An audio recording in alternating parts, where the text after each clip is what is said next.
Everyone, good afternoon. এখন good afternoon তো হ্যাঁ, 12টা তো অনেকক্ষণ বেজে গেছে। হ্যাঁ, ইভিনিং হয়ে যাবে কিছুক্ষণ পরে। আর বলো না, বাড়িতে পুরো নাজেহাল অবস্থা, এক ফোঁটাও জল নেই কলে। কারণ আমাদের ট্যাঙ্কি পরিষ্কার করা হয়েছে, এখনো পর্যন্ত জল আসেনি বলে জল তুলতে পারিনি। তো কি করবো, এই মাসি বাড়িতে এসেছি। এই যে মাসি এখন বসে বসে তোজোকে লাঞ্চ করাচ্ছি। একটু বেলা হয়ে গেছে, যেহেতু সানডে, তো তার জন্য একটু বেলা হয়েছে, তাই তো? না তো মাসিদের তাড়াতাড়ি খাওয়া হয়ে যায়, আর আমাদেরও এতক্ষণে খাওয়া হয়ে যায়। আর এলসা খাচ্ছে, এলসাকে ঘরে রেখে এসেছি। ওর বাবা চান করে চলে গেল আর বললো তোমার হয়ে গেলে তোমাকে ফোন করো, আমি তোমাকে নিয়ে যাবো। সো এটাই আপডেট দিতে আসলাম।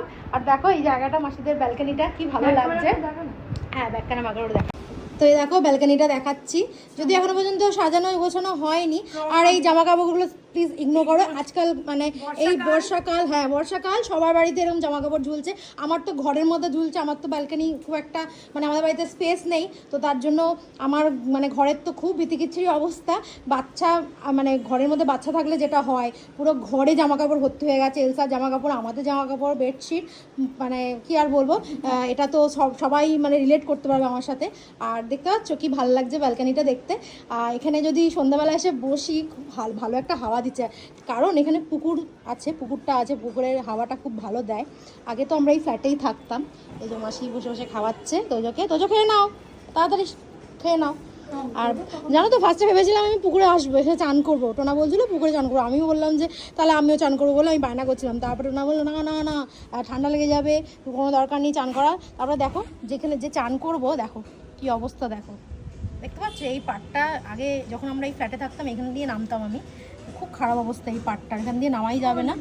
আর হ্যাঁ, আমি গেলে হয়তো টোনা গেলে হয়তো এখান দিয়ে নামতো, ওই পুকুরের অপোজিটের ঘাটটা দিয়ে, কিন্তু আমি আর ওখানে যাব না। আর তারপরে টোনাও বললো যে দরকার নেই যাওয়ার, আমি মানে মাসিদের বাথরুমেই করে নিচ্ছি বলে টোনা করে নিল। টোনা করে নিতে বেরিয়ে গেছে, আর আমি যাবো এখন চান করতে। এই দেখো বাথরুম থেকে বেরিয়ে দেখি কে চলে এসছে, দেখো।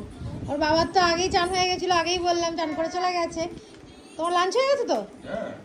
আর এনার তো হয়েই গেছে। এই যে মামা, কোথায় এসছো তুমি? হ্যাঁ, তো যে মামা বাড়িতে এসছো? আমি বেরিয়ে দেখছি আর বাবাকে নিয়ে এসছে। ডায়েট কন্ট্রোলের জন্য আমি এমন ভাব করি,